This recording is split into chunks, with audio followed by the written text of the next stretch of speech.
Professor Marya Schechtman in a conversation about personal identity. Schechtman is professor of philosophy and member of the Laboratory of Integrative Neuroscience at the University of Illinois at Chicago. Schechtman studies the problem of personal identity and of personal survival through approaches based in psychological continuity, as well as autobiographical narrative self-constitution. She has extended these approaches with an emphasis on empathic access, and a focus on both internal and external treatment as persisting subjects. The interview is conducted by Dr. Randall Kuhner. With the questions that I sent you, you have a fair idea of what sort of things, the people that I've spoken with before and the people who are in our audience are curious about. And of course, a lot of those questions are extremely common. They're the ones that you're very, very much used to, I'm sure, because they pop up all the time when people debate personal identity. Right. Yeah, but if you don't mind, we can dive right in, and I can just ask you, I guess, the big question, which is, and by the way, Michael, I assume we're recording, right? Yes, we are. Okay. So how should we think about the sense of self and personal identity? If we think of a person, what does it require for a person to survive so that they can say, I am today the same person that I was yesterday? Well, that is a big question. And I think that it's sort of hopeless to try to answer it as a uniform question. So it has to be sort of chopped into little questions. And one of the big ones, I think, and have come to think over the course of working on this, over the time I've worked on it, is that people are sometimes asking a question about whether you're the same person to other people, whether other people can re-identify you as the same person, whether they can know you as the same person, you're the same person to them. And sometimes they're asking the survival question you asked. What would it be for me to survive? What does that mean? Which is asking, what am I? So there's sort of a self question and a person question is one way of phrasing that. There's, myself.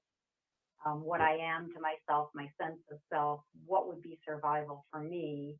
And then there's how do you know that this person in front of you is the same person who you met 3 weeks ago or 3 years ago or whatever.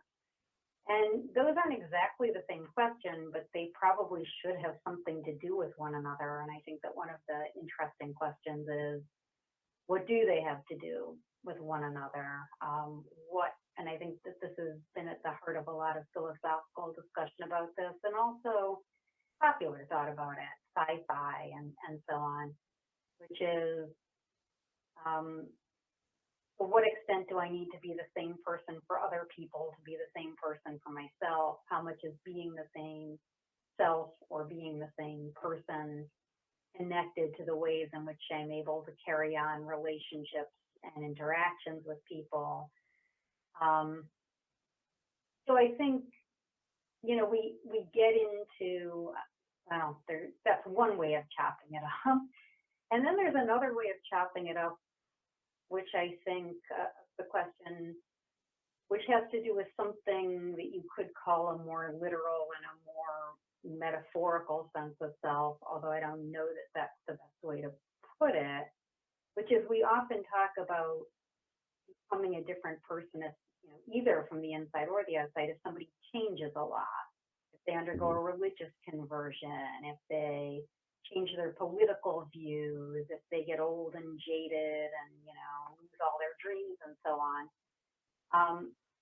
But we don't really mean that they've become a different thing in some sense, right? Because one of the reasons it's so disturbing when someone changes that way is because you think that in some sense they really are still the same person, but they've changed so much as if they're someone else. So there's the question of, am I the same person that I was as a teenager, where we seem to be asking questions about how much I've changed, when there's no question whatsoever or for most people, that I've survived since my teen years, right? I didn't cease to exist or anything.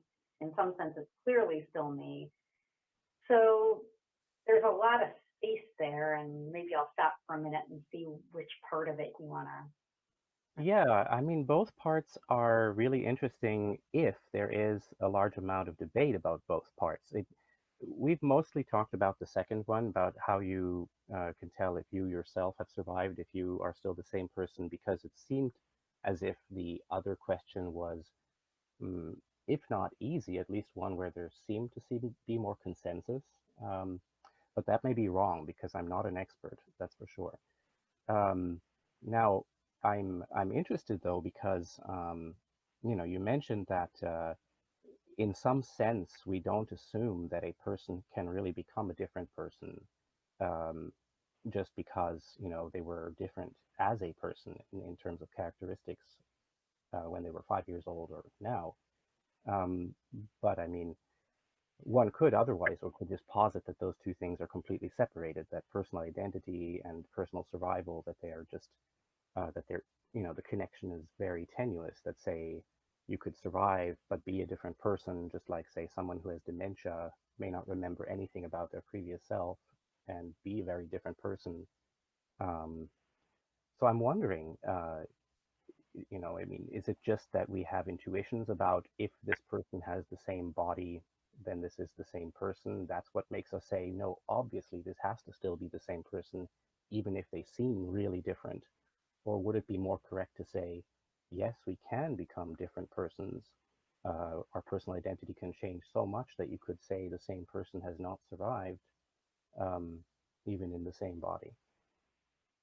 Yeah, so I mean, that's a, I mean, that really is in a nutshell much of the history of the debate on personal identity in philosophy. And I think over the years it sort of spread into that first question I asked. So maybe I'll start with this one and we'll see if we get to the other one Yeah, or sure. not. Yeah.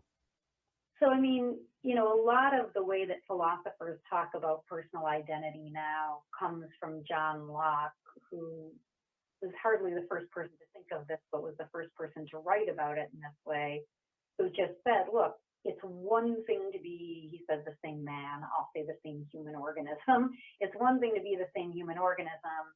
It's another thing to be the same person. These are just two different concepts, and they can come apart. So in our world, for the most part, you get one person, one organism, but as you say, not always, because some people would say you don't have a personal identity when you're an infant. The organism is there, but there's no actual person there yet. Or that if you get very severe dementia, or certainly if you fall into a vegetative state from which you never recover, you might want to say the person is gone, but the human organism is still there. And if somebody changes enough in other ways, right, then you might say the same thing. So Locke says that personal identity consists in sameness of consciousness. Unfortunately, he doesn't exactly tell us what sameness of consciousness is. Yeah. So some people read this as meaning, usually people read it as meaning memory, saying, look, I'm the same person as an earlier person because I have these memories. I don't think that's a very good reading, but that's a long story we don't need to get into. But what I take him to be saying is something like, look, if you have the choice of, for you or someone you love, their consciousness continuing or this sort of lump of stuff continuing, you're probably going to go for the consciousness.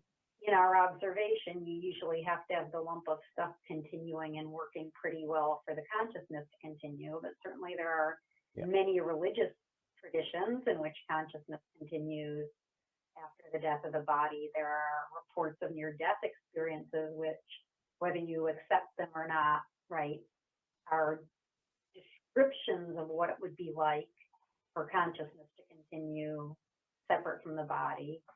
So it seems that, right, you might care about both in different ways, but it certainly seems imaginable that your consciousness could continue, and so you as a self could continue, whether your body did or not.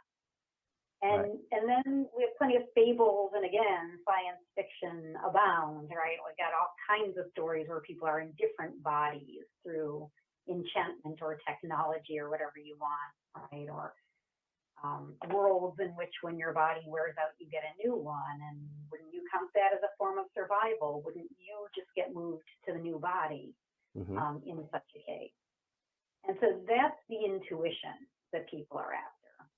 But then the tricky part is saying, what does it mean for your consciousness to continue? Really, how do we know when that's happened? I wake up each morning. How do I know that my morning consciousness is a continuation of my going to bed, of the going to bed consciousness of whoever was there, right? Yes, how indeed. Yeah. How indeed, yes. Because, I mean, it could all just be the last 20 seconds, right? The memories are all fake, and we were just created 20 seconds ago. Yeah. Exactly. We don't assume that that's the case because it seems a little bit extraordinary. But yeah, strictly speaking, we don't know. Right, and then, a philosopher named Derek Parfit put pressure on the idea by saying, well, it's not just worrying about whether that actually did happen to you, but what you should worry about is if you can't say how you could tell the difference between whether it did or didn't, then just how deep a thing is this sameness of consciousness anyway? So the way he puts it is, if you think there's a difference between getting incinerated and having a replica made with a bunch of fake memories and really continuing to exist, tell me what that difference is. If you can't tell, either before or after, right, how can it really be different? How can we care so much about the continuation of our consciousness when we don't even know whether it's happening or not? Right. Yeah. Yeah. So this is actually a great point to continue, because I know that this is where we get into a lot of the main issues that get debated around this notion that our foundation is most interested in, namely this: what if you could do neural prosthesis, where you can replace parts of the brain, or you could replace all of the brain, and what would that be like, and what would it mean to say you can survive something like that?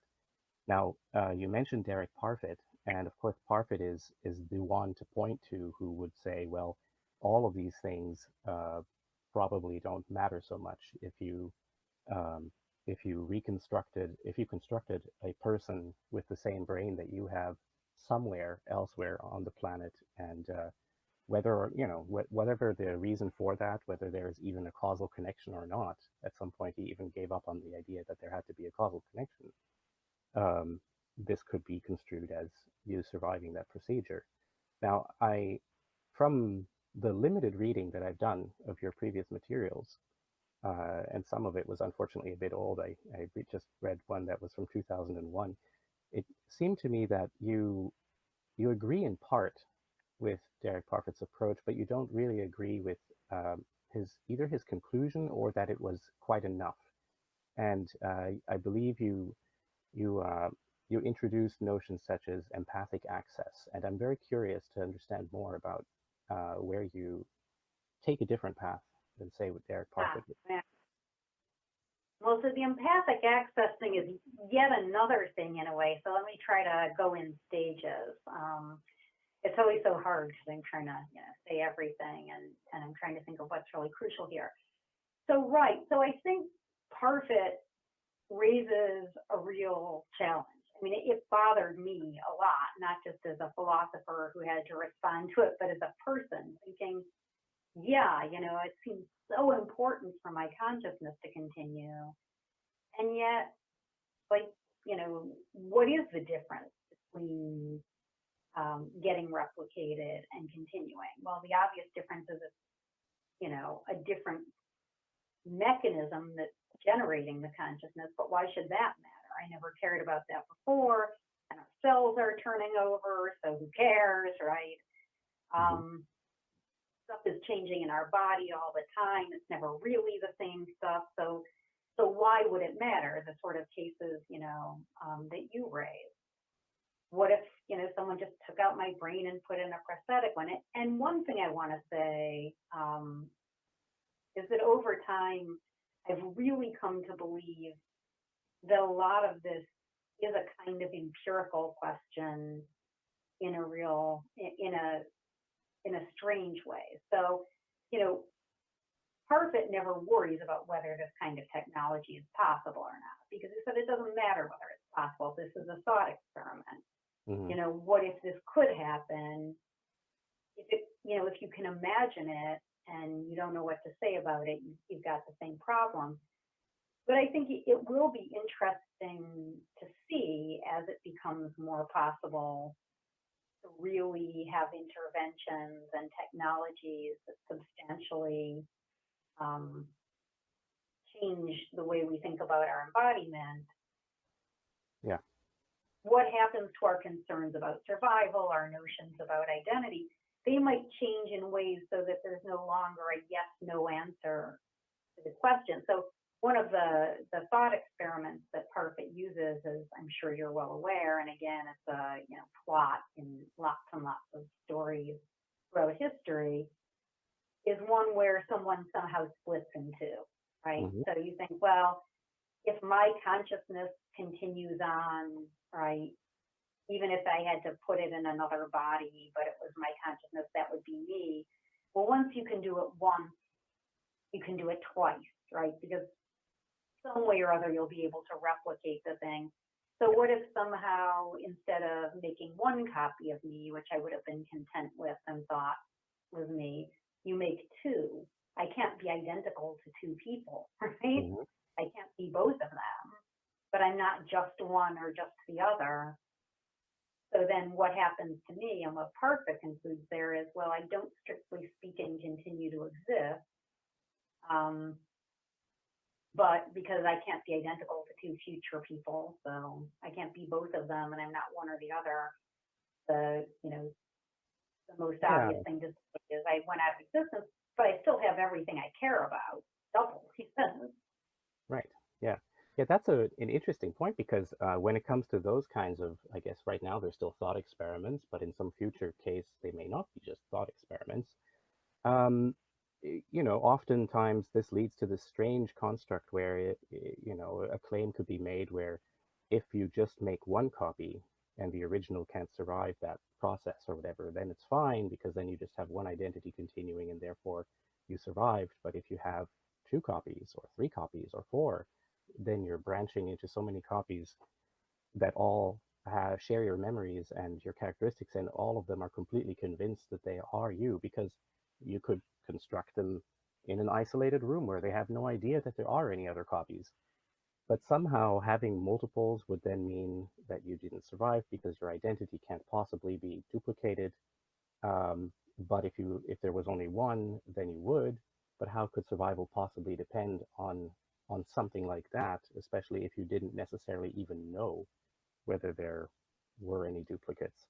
So that becomes sort of paradoxical, and it, to me, it seems like that just points to the fact that this formal notion of identity, and identities therefore not being able to be duplicated, that's where it kind of falls down. That really the survival of the self is not not that much linked to this formal notion of personal identity. Would you agree with that, or is that kind of a Well, wrong way to think about it? I definitely agree with that. Parfit says that, and I agree with it. And then I think this is where sort of this second question goes back to the first question about being the same to yourself and being the same for other people. Because one of the things I think is, in a world where we could duplicate people, we would probably have very different relationships to other people. I mean, our practices would probably develop along with the technology, as they always do, so that our interactions, I mean, one of the things I think about is, well, suppose, your parent gets cloned, right? You're a 10-year-old and dad gets split in two. Well, it's not quite the same as still having dad there, but it's certainly not like dad dying, right? You have a relationship to both of these individuals that is neither the same as your relationship when they're unique, nor the relationship when they're different, and just everything would be different. As a philosopher named Kathleen Wilkes said, how would universities work if people could double all the time? Like, how do you figure out your enrollments and how many seats you need in the classes and who pays tuition and who gets the degree and so on. Yeah. So things would just be organized differently. But that doesn't mean you wouldn't survive, but it might mean that what we thought of as survival had a slightly different character. I think, the stuff that's coming out of a lot of philosophy is a very individualistic notion of my consciousness is like a well-defined stream that goes forward. And so one of the things Parker talks about is you would have everything you want in survival, or everything that matters to you about life and survival, if you split. But things would be so different. Maybe you wouldn't have everything you wanted in survival, but you would have other things. So he always says, look, suppose you wanted both to, write a great novel and be a great athlete. I can't remember exactly what his example is, but you can't do both. Well, if you split, then you can do both. So, one continuer goes one way and writes the novel, and the other goes the other way and gets the athletic training. But it's not the same as doing both, right? Because each one would still be frustrated by not being able to do the other. Yeah. And each might be even more frustrated by there being someone else who did it, who's getting all the acclaim, who looks just like them and used all their prep work and stuff from years before. So it's when you try to imagine in real detail what this would look like, I sort of think it's not not for nothing that in a lot of science fiction where doubling is possible, there are laws against it. Yeah, but at the same time, it's a matter of degrees because, we do accept identical twins who are raised by the same parents and under the same circumstances, but who go off and lead different lives. And we simply have a way of dealing with the fact that there are identical twins out there who maybe even have similar personalities and characteristics, and they may share some memories because they experienced some things together, and other things they may not share memories of. So that's somewhat different than the duplication experiment, of course, but it does seem like it's more a matter of degrees than something that is completely different. Well, except that when you talk about the survival of the twins, having one of them survive is different from having the other one survive. Sure, yeah. Right. And it seems to me that you could make the case that the same thing is true when you duplicate. If you Absolutely. duplicate and then you have years of experience that are different, then you've got two people. Each of them has the same desire to continue living and the right to be seen as, a person in their own right. You couldn't say, well, it's okay as long as one of them survives. Yeah. Right, but I think so I think what Parfit would say is, look, all you need is someone psychologically continuous to survive. So whether one or two or, righty or lefty survives, it doesn't matter. And I think that is what I'm trying to say. I guess what I'm trying to say is that I think what Parfit does is more than put pressure on the idea that the logical notion of identity is the important thing, or personal identity. And now I think he shows very effectively, look, that's not what we really care about in survival. And I think maybe if you weren't a philosopher, it never would have occurred to you that when you want to survive, what you want is for there to be someone in the future who is identical to you. What you really want is for your, I think he's right, your consciousness to go forward into the future. But then I think he does such a good job of saying, so why do you want that? What does that get you? Why is it better for you to continue than, say, to have a replica of you built or 10 replicas of you built? Or so. It also. So I think that. Yeah. It isn't even clear when someone says something like you want your consciousness to continue into the future, what that actually means. It's like in some other cases where you've pointed out, for instance, that people who talk about psychological continuity need to make a case as to what that really means, that kind of continuity. Similarly, when someone says they want their consciousness to continue into the future, they need to make very clear what it is they mean by that, because you could say that all you mean by your consciousness continues into the future is that there is someone in the future who has a brain from which emerges a conscious experience that has all of the qualities of your previous conscious experience and all the memories. If you try to make a different case, a case that has something to do with a continuing stream of consciousness, then you would have to show that that somehow personal survival isn't violated, or that it's essential for the survival of the self in cases where clearly the stream of consciousness does break. So when you're under anesthesia, or there are even more extreme cases like when people are, temporarily deceased as because they've slipped under the ice and their body is cooled down to the point where there is absolutely no brain activity, but they are still brought back maybe an hour later, maybe even longer than that. Most of us wouldn't say that the person hasn't survived, Right. even though their brain was completely inactive. Although I suppose someone who was very strict about their belief in continuing some sort of subset of brain activity or something like that, that was absolutely essential. They could say, no, this is just someone who behaves exactly like them, but really that person has died. But typically we don't say that.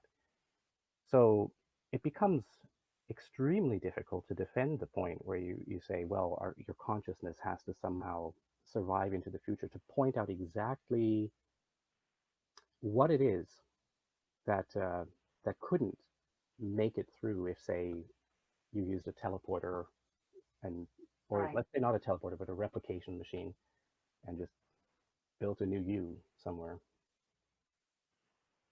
Right. So the thing that I find difficult with that, though, is we can't really mean we want it to have there somewhere be a conscious brain with all our memories and qualities and so on, because I don't have the memories and qualities of 15 years ago. Many of them are just gone, right? Yeah. So much of that is gone. And really, when I try, say, in a philosophy class, I ask, the students, okay, which of these things would you prefer? You get incinerated, but there's this molecule from molecule replica made of you that, has all the memories and so on before that happened, or you get amnesia, some kind of amnesia that doesn't really occur in real life, but where, your cognitive functions are fine, but you just don't remember anything. And they all would rather have amnesia. I mean, not all, but there is. Now, why is that? Is it because of some, sort of prejudiced way of thinking that, because we have such a close tie between one body, one person, we just need to think our way out of it? Or are they responding to something that isn't just what I remember or believe, or, right? There's this idea that what it is for me to continue is somehow something more than there just being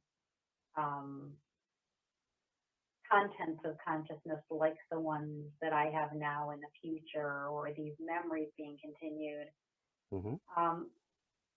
And so really, when I got into this, working on personal identity seriously, my question was, if you can't believe in some kind of metaphysical stream of consciousness for the reasons you just gave a minute ago, but you want to say there's somehow something more than just,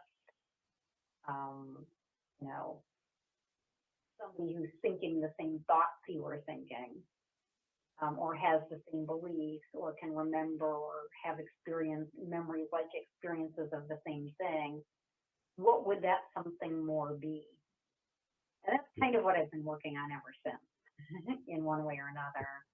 Yeah. But I keep coming back to the idea that it's there has to be some kind of holism to your experience. I mean, the problem is, in some ways I take Perfect's challenge to be something like this. Right now, you're just experiencing the present. You can't directly experience the past. You can't yet experience the future. You're just experiencing what's happening now. And in the next second, you'll experience what's happening then, and so on. And you can have memories and you can have anticipations, but all you ever experience is the now. So how could you ever get a stream of consciousness that would be anything more than saying this one is like the one before and that one's like the one before that, and so on. And the best answer I've been able to come up with is through an analogy to the way that a narrative is a whole, that is more than the sum of its parts. Mm-hmm. That somehow there's a continuity to a story where every moment, every event is sort of looking backward and sort of looking forward experientially, right? I mean, each moment is just each moment, but we experience each moment as part of an ongoing life story, I think, which gives us a form of experience, a special form of experience of ourselves as continuing over time. Yeah. So that's what I found. That's a very appealing addition to the notion of what it means to survive, because it certainly makes a lot of sense when you think about your narrative looking backwards and thinking this was me, and so there is a connection of some kind. Looking forwards, I find slightly more problematic because, of course, we can't really look forward. We can only imagine that we're looking forwards. We can make up something about what is there in the future. And this is where it also it seems to break down slightly in my experience with what people are okay with or not okay with when they think about survival. You mentioned how your students respond to the question of incineration and a copy versus amnesia, and that's an interesting one because when I talk to people in detail about this, eventually they often aren't quite so happy with the amnesia case, but yes, that's something that's it's a common first response is if the material is retained, if the body is still there, you survive, even if a lot of you is gone, if perhaps you might not even understand the language anymore or anything like that. But that's pretty much what it came down to, even in talking to other philosophers like Jeff McNain and Paul Snowden, which is that typically they seem fine with two different types of scenarios. There's the scenario where the material is retained. So perhaps it's a scenario where you are unconscious, but you wake up, or you have some amount of dementia and it's still you, or you've changed over time, but your brain is there, or even you are stored at Alcor in a cryogenic storage of some kind, and then you're revived later and it's still you. That scenario seems fine. The other scenario is the one where you gradually replace pieces of the brain with perfect replicas. You replace every neuron, or you replace a part of the brain. It doesn't seem entirely clear which percentage you can replace at a time, or what the interval is, what the rate of replacement is that's okay. But as long as it's done in that gradual fashion, that seems fine. So the material itself really isn't the issue then, as long as there's some sort of gradualness to this. So this forward-looking narrative seems to make an issue out of that, about things like the rate of replacement. Because where it tends to break down is that once you make that replacement rate, or the percentage of how much is being replaced, very large, then the feeling is, well, at some point you don't survive. And I pressed Jeff McNain on that. I asked him, so what rate is it? Where does it stop? Right. You're okay with replacing, say, 1 million neurons at a time every second or something like that, or you're okay with doing it every day if you want to take 1,000 years to replace your entire brain. but where does it stop? What's the rate when suddenly it's too fast? Because that's kind of the rate you get to when it becomes, at some point it's instantaneous, and then it's the same as the copy, as the replication of the entire brain. And it breaks down somewhere there, but it's very hard to put your finger on where exactly or why, and why that matters in this sort of account of what you feel is survival. In this, where I think narrative account is exactly what comes into play there. It's this sense of what you think is okay in terms of survival. I do think it's exactly what do you think is okay, but it's not just what do you think is okay. It's what do you think is okay in a deep way in a cultural context. So let me say a bit more about that, because so having a narrative, because I always get this, how can you have a narrative? You don't know what's going to happen to you. When I talk about a narrative view of self, getting a sense of your life as a narrative, I guess I would think of it more as being in the middle of reading or writing a book than being the critic looking at the whole thing when you think about your life as a narrative. So what I mean by that is we just live our lives, I think, with a deep sense in the ordinary case. And then I will go, because I think that the narrative view makes it perfectly fine to replace brains and survive that. So in the end, but only in the right context. You have to be led to believe it for it to be true in a certain sense. That's really interesting. Yeah. Yeah, it's more about how you experience things and less about some metaphysical truth. So Parfit says, okay, no metaphysical truth about whether your consciousness continues. And I say, yes, but it could be a deep experiential truth.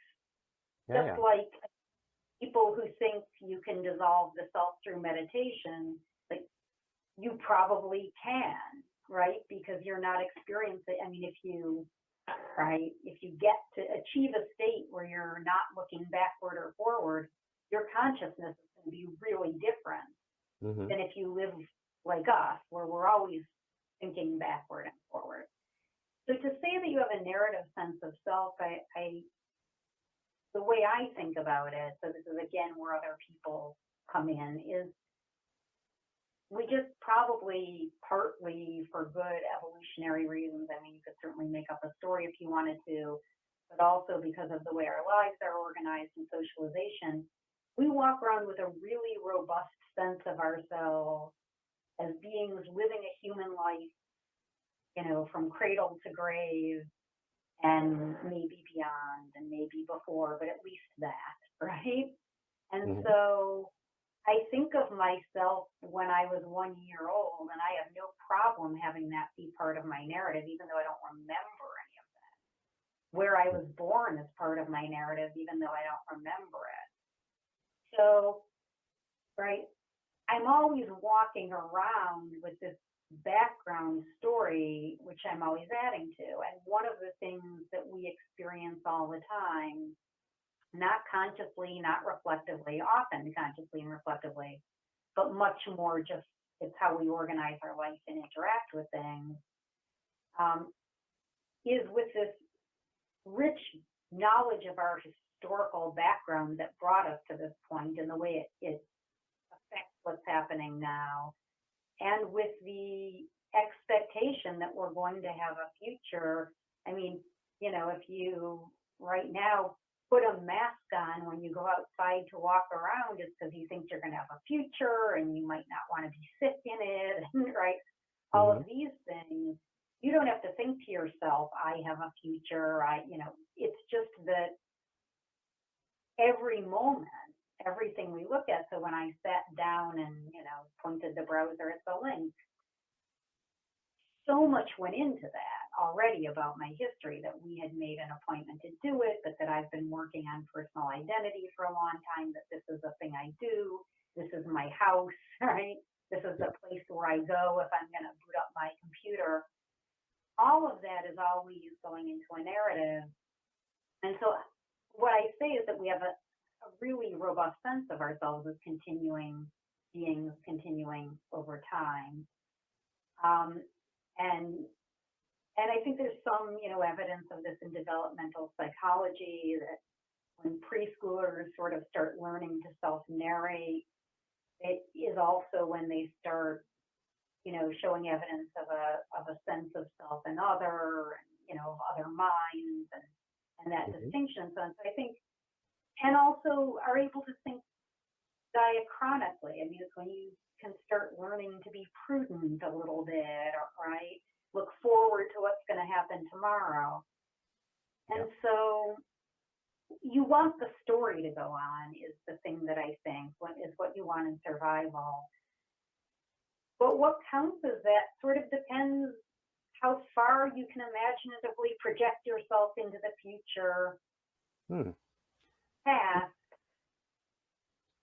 Yeah, I find this extremely appealing because it seems to solve it seems to address the problem that there really isn't a very good physical um, issue to point to when it comes to personal survival or personal continuity in any of these scenarios.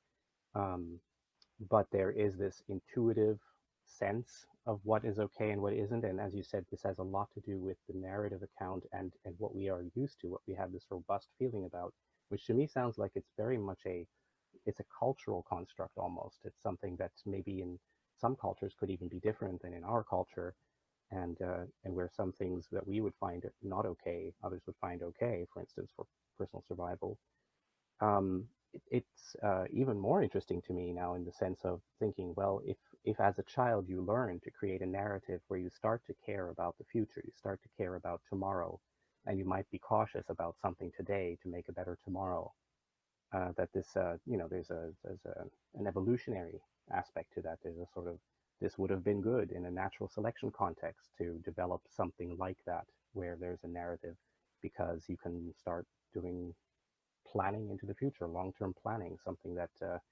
humans pride themselves on being good at compared to other animals, although we obviously still fail in many ways. Um, but it seems like there's then a sort of an evolutionary component to it, to why this would exist, this sense of self as something, a person continuing through time. Would you agree with that? I would. I mean, it's certainly outside of my area of expertise, but that's never stopped me before. So, yeah, I do think that, and it does connect a little bit with the stuff about empathic access, because one of the things that I've been thinking a lot about, and that there's a lot of interesting work on now, is why is about the nature of episodic memory. Memories where you sort of have images and affect, and you don't just, I don't just remember that I started school on such and such a day, but I remember, how the desk looked and that sort of thing. Mm-hmm. And, some people, there's, a lot of work on why would we have evolved to have episodic memory, which other, creatures on the planet don't seem to have, although there's some dispute about that. I'm more interested in not exactly that piece of the evolutionary story, but I have my own, but about why we value them so much. I mean, people hate to lose their memories. They have scrapbooks, they take pictures, they reminisce, people differ on this. But I think it's because key part of the narrative for me is it's not just that you can tell the story of your history or these facts about your past, but you can, in some sense, re-experience them, right? There are parts of yourself you can keep alive, and this is something, it's the kind of thing where that song comes on the radio and suddenly you're right back there and you're like, okay, I can still, so that past moment of consciousness isn't actually gone. I mean, in some sense it's gone, but it's almost as if you're experiencing the past. And I think we can do something similar to the future. It's different, but it's an analog. I remember, I was so excited when I was trying to write about this. There's this great quote where Lady Macbeth says, "I feel the future in the instant." And she's imagining when they're going to be in power, right? So she's already feeling the pleasure of what it's going to be like right now. So it's not a purely cognitive thing. It's you can right now get pleasure or pain from sort of, this episodic memory, and Paulson called it mental time travel. And Yeah. now there's a lot of work on the way in which simulating the future is a lot like remembering the past. This sort of imaginative ability to think of yourself over time and the arc of your story and so on has an effect on you right now. So that's the way in which I try to get consciousness out of just this moment and extend it over time. And then the question is, so like if you live, I mean, so I do think it's hard to do it without the rest of the culture going along, but maybe some individuals can. But like if you live in a culture where people routinely get a new body after X amount of time, well, then you're going to be socialized into imagining, right, but 3 bodies from now, you're going to be sorry that you did that. Or when you get your new brain, you'll feel better, so just stick it out now, or, whatever. Yeah. And so you can get the narrative arc going longer and over more material. I don't see anything to rule it out. It's interesting how this connects with something that we discussed on a very recent journal club that we did, because we've had a whole series going on where we've been trying to figure out consciousness and personal identity from the perspective of all these futurist scenarios. And so we did a workshop and we did a number of other steps and stages in learning. And at the end of the last journal club that was about this topic, one thing that actually Michael, who is here doing the technology side of things, asked at one point, because he still personally struggles with this notion of, which kind of a mind uploading procedure could you survive? Could you only survive a gradual replacement, or could you survive the sort that we call scan and copy, where you just copy into a new brain? And he was wondering at the end, after having discussed all of the details of, say, what we might call the physical aspects of what makes a person and what has to continue or doesn't, and these differences that one can debate there. He was asking, so at this point, is there still more we can discover? Is there something more we can actually bring onto the table here to find out if there really is an issue here or not? Or do I just have to learn to accept it or get used to it for it to work? And my answer isn't that I gave him at the time is completely irrelevant, but it sounds almost like what you're saying is that indeed it does matter whether he's used to it. It matters whether you're acculturated to the idea. Right, and what I want to say is that's not a shallow thing. People say, well, that's just a constructionist thing, then it doesn't matter, you exist, you don't exist, you can just make it up. But I don't think the culture is like that, right? That's like saying, oh, you could grieve your dead, you could not grieve your dead, you just make that up, right? It's like, it's a deeper thing than that. And it's different experientially. And if you're talking about, your consciousness continuing, then what matters is what your experience is like. And if it's possible that your experience overall is very different with scan and copy in, now than it would be in 200 years, then whether you can survive it or not is going to be different now than in 200 years, because the experience is the fact, right?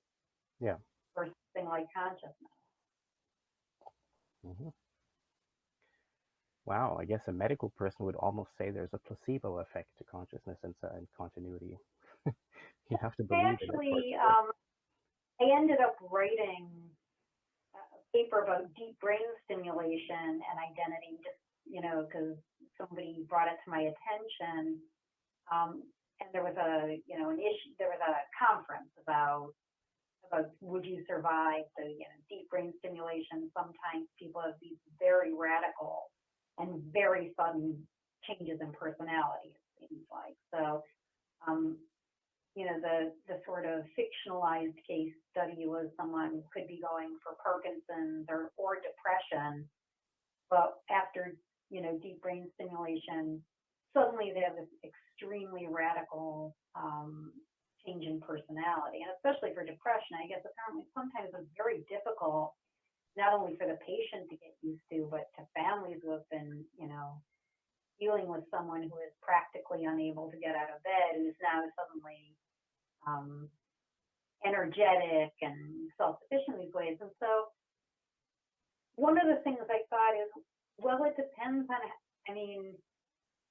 so whether from the outside it looks like you just turned somebody into someone else in some scary, nefarious way, depends on whether you tell the story just about what happened, sort of as it were in the operating room, or whether you tell the long story of someone's struggle with depression and all the things they tried and how they finally came to this, and they knew this was going to happen, and they knew there would be a period of adjustment on the other side, and here it is, just as it was predicted.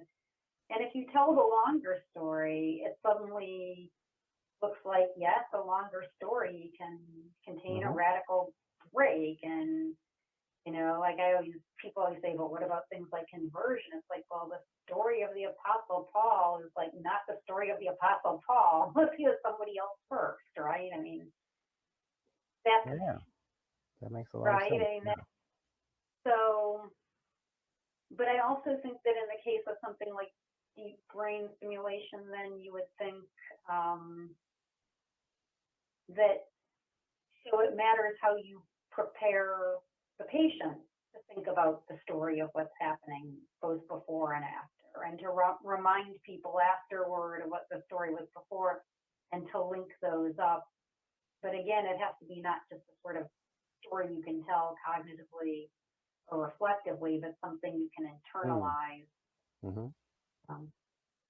Yeah, it sounds like you have to care a lot about what we might call trauma on either the, say, physical end, like let's say you don't get your replica quite right, and there are a lot of things different, or on the preparation end, on the side of being able to continue, say that this fits into your narrative of your continuing self. So avoid trauma at all costs. One kind of although now that you say that, that's funny, because if I had the intuition that I could survive replication, I would think the replica could be pretty screwed up and still be me. Not because I think it's screwed up in different ways, right? It's like it doesn't have to be perfect. So it seems like the narrative part of it then takes precedence over the physical part. That's the more important piece. Okay, in terms of the experience, unless it just turns out, which this is part of the reason I say it's an empirical question, if it turns out that our brains evolved in such a way that, human lifespans are just salient units that we can't psychologically get past, okay, that could be a problem. But that's because the narrative takes precedence.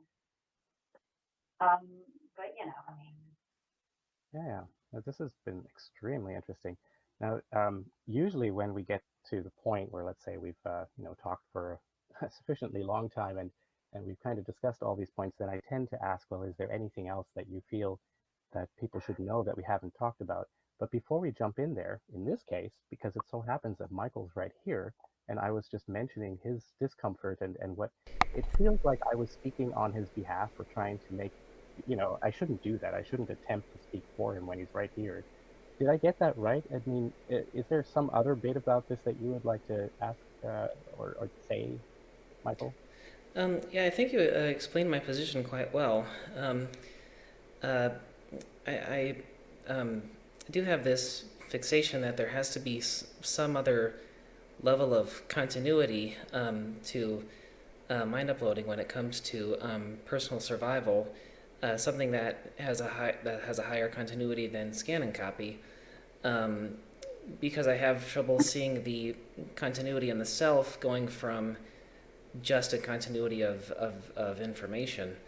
Like one of the example scenarios that I like to use is where the biological self survives the scanning procedure completely, and the emulation of the mind is created. I don't really see how it could be right for the biological self to think that he he achieved that sense of life extension or survival through an emulation, especially when when the biological self has complete continuity, and he like can witness or see the emulation. I don't necessarily see how how his narrative in this case could continue through that emulation. It seems like it's just cut off, or like a completely new narrative is created in that copy or that emulation. And so I like the discussion that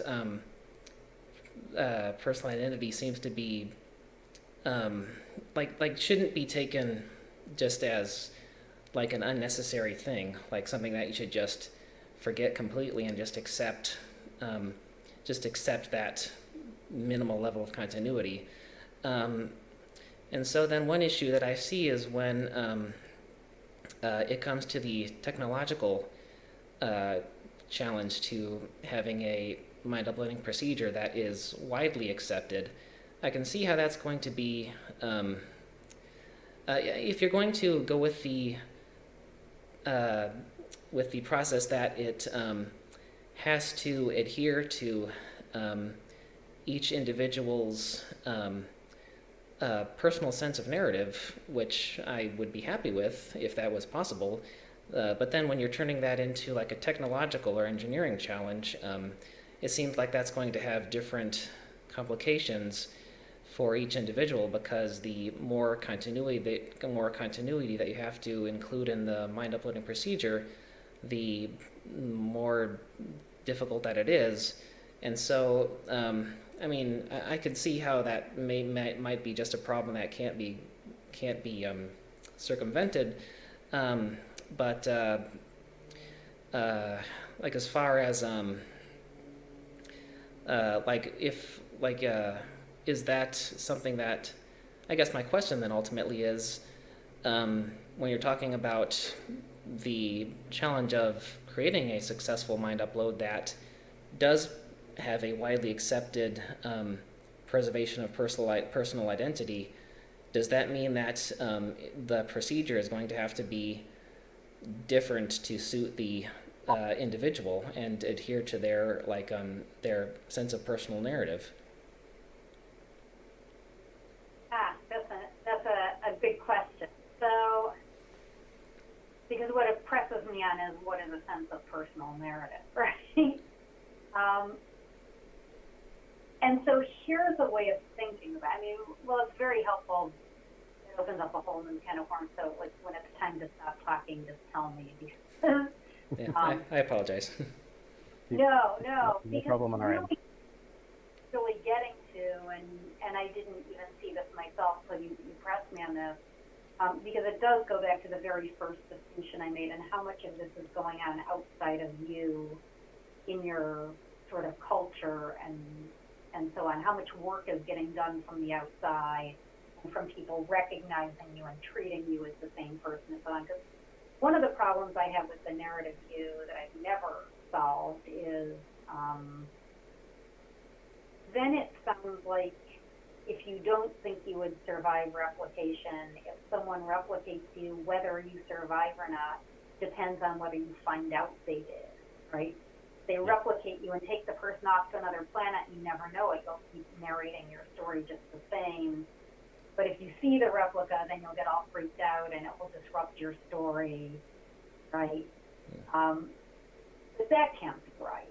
It can't be, or at least it needs more explanation.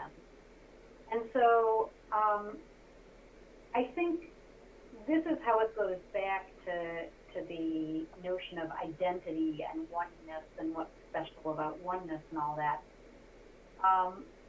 One of the things that kept coming back to me when I was working on this is, well, I started out thinking that what I wanted was my consciousness to continue, that would be survival. I mean, the whole thing is like, so how do you keep this mortality thing? Well, there's got to be some way for your consciousness to continue. And then what I realized is, well, I don't just want my consciousness to continue. I want my life to continue. I mean, it's not just knowing things and experiencing things. It's living my life But what does that mean? Because life can change a lot over time. And I did, for a while, spend a lot of time looking at some stuff on refugees and displaced person things. So, like, if your whole life just sort of shut down, right, and you get displaced, so that you really don't have, the family you had, or the friends you had, or the country you had, or any of the things that sort of gave shape and structure to your life, what happens to you and what happens to your sense of identity? And that turns out to be very messy. People are really different, and circumstances are really different. So I didn't learn anything there, but I think a lot of the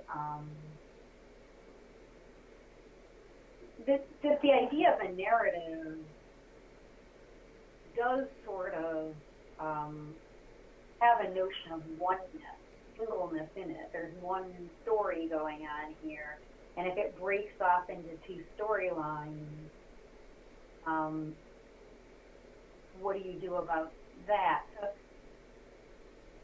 So I mean, I think in some sense, like the narrative sense of self comes for free if you upload the mind, because I think to have a mind like ours, you have this, I mean, that the kind of mind that people have where we're worrying about our survival, you've already got that future and backward looking. How long is this going to last? And can it go on past I mean, once you're asking those questions, you've got a narrative.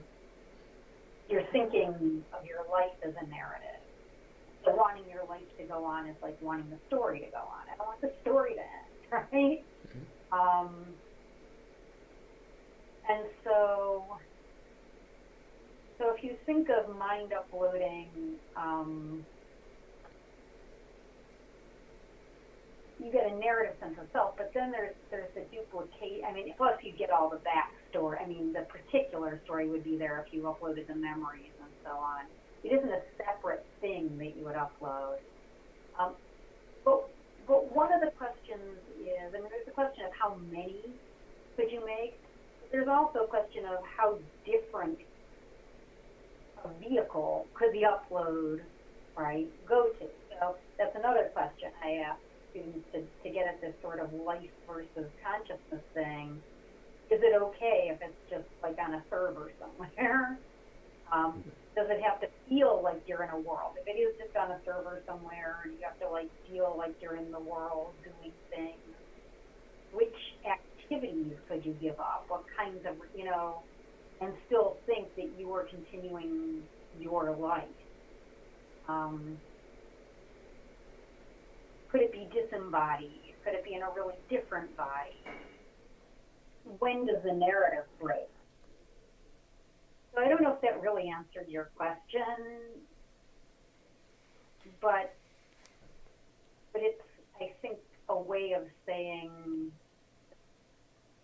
I mean, I think that the summary of it would be what more you want than the mental upload might not come from something internal, but from about how the thing with the mental upload, what it can do with that mental upload, what's available to it, right? More from whether that's enough to continue living a life in a sense. So in a sense, it would matter, for example, if, let's say, in Michael's example, if your biological self survives the procedure and that's how you made a duplicate, and now the surroundings are saying, well, you're still here, so you are still this person who owns that house and lives with that person and goes to that school and whatnot. And I guess the upload is somebody else. So it's almost the surrounding reaction that reinforces this notion that the upload is a different person and isn't just as much you as the biological self. But if you hadn't survived, because there would only be that other one, everyone would point there and say, well, that must be the survival of Michael. That must be the one who belongs in that house. And therefore, that's the correct surviving Michael. And that does sound really counterintuitive in the sense that it can't depend on that. I mean, again, this is a matter of, do we even know whether or not we were duplicated or not, but it feels as if that's what it comes down to. It's kind of your ability, as you said, your ability to continue living the life the way that you expect, or in that story that you're creating. Hmm. Yeah, So yeah, I mean, Oh, go ahead. I'm sorry. I was going to say it is counterintuitive, and I certainly have my moments when I also think it can't just be that, because there are so many ways that you could come up with stories where people were mistaken about which one was was the original body, Mm-hmm. right? There's some mistake about that. Does that mean that in the one case the original biological body is, and in the other case it isn't? That's why I think in a world where we didn't have well-established practices for dealing with things like this, I think we would just be stymied and not know what to say. But it does seem like there has to be a fact of the matter whether we know what to say or not, and that's why it's so troubling. Yeah, yeah. Didn't solve it, not yet. Or maybe we would just learn to stop worrying about it and accept it and say, this is another kind of uncertainty, like, the uncertainty principle. But I'm joking really, because I don't think it's quite as, you can't just run roughshod over this question. Um, but yeah, we hadn't really taken the cultural component into account at all in our previous discussion. So this is a completely unique and new addition to our thoughts about the problem. Hmm. Yeah. So So is yeah. the the reproduction of the body in total, like you would have a copy of the body that the same body, I mean, qualitatively the same. Sorry, was that a question or? Well, to go back to the question I asked before, could you think of a mind, when you're thinking about mind upload, Yeah. is it always into a duplicate body, or could it be in some? When I think about it, I think about, I guess I think about all the various possibilities, because some of them sound very enticing. It would be really interesting if you could switch bodies any day you wanted to, or, you know, um, try out different things. And there seems to be at least some support for the idea that you can survive at least some type of change of body, because you know there are people who lose limbs, or who become used to doing something like, let's say, a professional kayaker, or someone who's really good at kayaking, may sometimes feel as if the kayak is part of their body when they're making their way through the water. It just feels as natural as walking. And you could say the same thing about driving a car. If you're used to doing that, it feels like the car is almost an extension of yourself, and you know exactly where it ends and which corners you can make and which ones you can't. Um, so it feels like there's some room for uh, physical changes, and you can probably play with that even now through something like virtual reality, where you can try out the experience of being in a different type of body, and just how strange, how unlike yourself that might or might not feel. I don't really have a good sense for the degree that's acceptable there. Like, again, whether or not some sort of trauma there matters or doesn't matter. So it feels like that's more of an experimental question, uh, an empirical one, and not so much one that I could figure out right now. And it leads to another suggestion that Parfit makes, which is that survival might be the kind of thing that could be a matter of degree. So, Yeah. I mean, it may be that it's not like either your consciousness continues or it doesn't, but it could be, and this goes back to the sort of episodic memory, empathic access thing. It could be you hold on to some parts of your life and you can reproduce them and get them back, and others you can't. So, maybe your 14-year-old self survived, but your 20-year-old self didn't, or, I mean, in Yeah, some. absolutely. Yeah. Yeah. And a lot of my 14-year-old self that survived is really just a figment of my imagination anyway, just a likely self that I'm regenerating from a few disparate memories that I have, or even things that other people have told me about myself. So it's, yeah, when you talk about time spans like that, it all becomes rather disjointed and subjective. Yeah.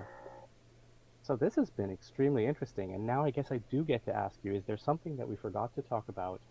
Anything that should be mentioned? Oh, no, I can't think of anything except that I think it just shows again. I mean, one of the joys of doing philosophy is I've long since given up on the idea that any of these questions is going to get answered in a satisfactory way, but I just think you can learn so much by trying and following out the different twists and turns. So I'm really grateful for the opportunity to think about some of this stuff again. Yeah. But I guess Really you could interested look to forward. In a near-term future, perhaps you will also be asked to be I guess, an ethical advisor for the sorts of things that can be tried in empirical settings at that point. Even if you don't really know the answers, they might ask you, well, is this okay? Is that okay? Given your take on personal identity, that may still come along. Yeah, well, it would be interesting to think about. There are certainly a lot of questions. So that was great. Yeah. Thank you very much. This was an extremely enlightening conversation to me. It definitely brought a whole new angle into our conversations around personal identity. It was a great pleasure talking to you. Oh, well, it was really good talking to you too, and yeah, good luck with everything. I'm glad we finally connected, and I'm glad that the buzz went away. Yeah, thank you so much. All right. All right, That's a wrap. thanks.